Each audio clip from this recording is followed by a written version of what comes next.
Hello students, good morning to all. आज हम जो है नेक्स्ट टॉपिक करने जा रहे हैं।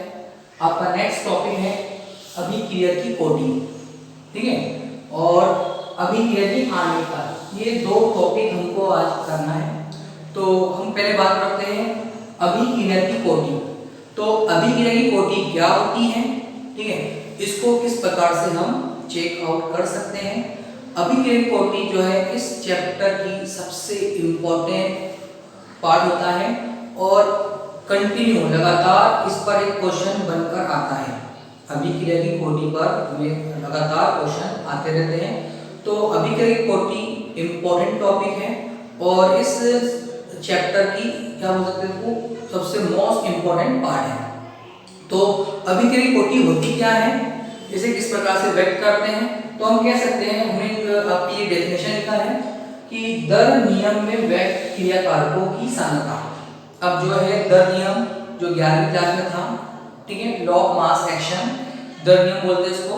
तो दर नियम में उपस्थित अभिकारकों की सांद्रता पर उपस्थित घातकों के योग, ठीक है, तो सांद्रताओं पर लगे घातकों के योग को किसी अभिक्रिया की कोटि कहते हैं। मीन्स यहाँ पर ये है कि दर समीकरण में जब अभिकारक होते हैं उन पे जो घात होंगी और उनके योग को हम क्या कहेंगे, अभिक्रिया की कोटि कहेंगे, ठीक है।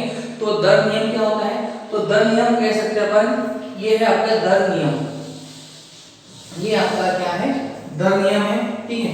अब जो है हमेशा आपको याद रखना पड़ेगा, इस चैप्टर के अंदर हम जो भी रिएक्शन पढ़ेंगे, ठीक है, तो वो रिएक्शन के अंदर उसके दो पार्ट होते हैं, एक होता है अभिकारक और एक होता है उत्पाद। तो हम इस चैप्टर के अंदर हम हमेशा जो है अभिकारकों का ही अध्ययन करेंगे, उत्पाद का हम अध्ययन नहीं करते हैं, क्योंकि अभिकारक के द्वारा ही उत्पाद का निर्माण होता है।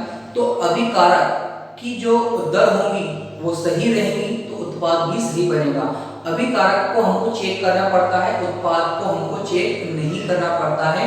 हमको सांद्रता की हम जब बात करते हैं तो उत्पाद की बात नहीं करेंगे, अभिकारक की बात करेंगे। तो जो भी बात करेंगे हम सिर्फ अभिकारक की बात करेंगे, हम उत्पाद के बारे में कुछ भी डिस्कशन नहीं करेंगे। अंडरस्टूड। तो ये यहाँ पर कि दो अभिकारक है, एक ए है अभिकारक है और एक बी अभिकारक है, दोनों आपस में क्या कर रहे हैं, अभिक्रिया कर रहे हैं। मान लो कि यहाँ पर अभिकारक M की जो स्टोइकियोमेट्रिक होती है, रसमीकरण होता है, वो M है और ये N है। तो क्या बना रहे हैं, वो उत्पाद का निर्माण कर रहे हैं। तो उत्पाद निर्माण कर रहे हैं, तो इस अभिकारक को दर समीकरण में किस प्रकार व्यक्त करते हैं, तो हमने लिखा है अभिकारक की दर K बराबर A, कोष्टक मतलब क्या होता है, सांद्रता। तो आपको याद रखना पड़ेगा, ये जो ब्रैकेट होता है इसको हम बोलते हैं सांद्रता, ठीक है।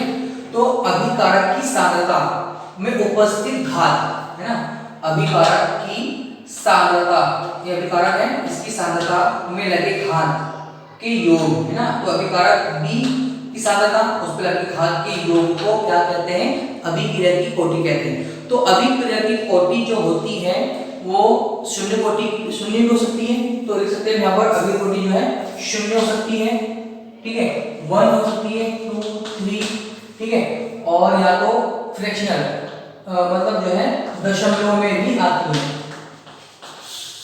आपको याद रखना पड़ेगा।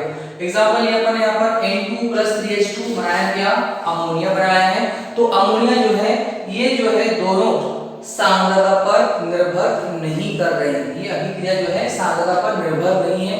और जो अभिक्रिया सांद्रता पर निर्भर नहीं होती है ना, जो अभिकारक सांद्रता पर डिपेंड नहीं होते हैं, उनकी कोटि शून्य होती है।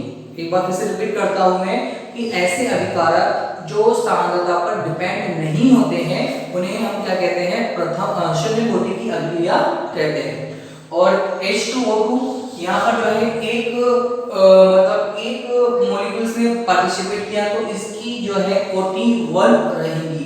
तो स्टूडेंट्स हमने यहाँ देखा है कि किसी भी दर समीकरण में अभिकारकों की सांद्रता पर लगे घातकों का योग को अभिक्रिया की कोटि कहते हैं। और दर समीकरण मतलब क्या होता है, हाँ K इज इक्वल A अभिकारक है ना, B अभिकारक है ना, तो ये होता है साहब। नेक्स्ट हमारे पास में है अभिक्रिया की आणविकता, ठीक है, अभिक्रिया की आणविकता, इसे अनुसंख्यता भी कहते हैं, ठीक है। तो कितने अणु संख्या में भाग ले रहे हैं, अभिक्रिया में भाग ले रहे हैं। तो हम जब बात करते हैं प्रथम फर्स्ट स्टेप अभिक्रिया की, तो उसमें कम से कम एक अणु भाग ले सकता है, दो अणु भाग ले सकते हैं, तीन अणु भाग ले सकते हैं। तो फर्स्ट अभिक्रिया, जो फर्स्ट स्टेप अभिक्रिया होती है, उसमें जो है एक अणु भाग ले सकता है, दो अणु भाग ले सकते हैं, तीन अणु भाग लेते हैं। यदि हम बात करें यहाँ पर अभिक्रिया की आणविकता की, तो मान लो कि दो है हमारे पास में, एक अणु ये है, ठीक है, और एक अणु ये है। तो दो अणु क्या करेंगे, आपस में अच्छी टक्कर करेंगे। जब आपस में टक्कर करते हैं, आपस में टक्कर करते हैं तो उत्पाद बनता है, ठीक है। तो सबसे अच्छी टक्कर जो होती है दो अणुओं के बीच होती है। एक अणु के बीच में जो है टक्कर नहीं होती है, इससे क्या होता है, अपघटन होता है, अपघटन होता है। और तीन जो है, तीन मॉलिक्यूल जो है में भी टक्कर होती है, लेकिन जो तीन मॉलिक्यूल्स आपस बराबर टक्कर नहीं करते, इससे भी उत्पाद अच्छा नहीं बनता। तो लिखा है हमारे पास में टक्कर सिद्धांत के अनुसार, ठीक है। तो पॉइजन ली गई है, मतलब जो है इसके द्वारा जो है अणु आपस में टक्कर करते हैं, और टक्कर करने के बाद में उनके जो पुराने बंध होते हैं वो टूट जाते हैं और नए बंध जो है बन जाते हैं। तो टक्कर करने के कारण जो है इनके बंधों का टूटना और नए बंधों का बनना, तो उसको बोलते हैं टक्कर सिद्धांत, ठीक है। तो टक्कर सिद्धांत के अनुसार अभिक्रिया के लिए टक्कर में भाग लेने वाले अणु, इसमें अणु हो सकते हैं या आयनों की संख्या हो सकती है। तो टक्कर में भाग लेने वाले अणु या आयनों की संख्या को हम क्या कहते हैं, आणविकता कहते हैं, या क्या कहते हैं अपन उसको, अभिक्रिया के लिए मतलब जो है अनुसंख्यता कहते हैं। ओके, तो इसके कुछ एग्जांपल हमारे पास में अमोनियम नाइट्रेट, ठीक है। तो अमोनियम नाइट्रेट जो है N2+2H2, तो कैसी अभिक्रिया है, एक अणु अभिक्रिया होती है। कैसी अभिक्रिया होती है, एक अणु अभिक्रिया होती है। H2I2 दो अणु भाग ले रहे हैं, तो ये द्वितीय अणु अभिक्रिया होगी, ठीक है। और 2NO+O2, तो इसमें जो है दो अणु ये हो गए NO के, और O2 के जो है एक अणु, तो तीन अणुओं ने भाग लिया है, तो इसे कहेंगे अपन त्रिक अणु अभिक्रिया कहते हैं।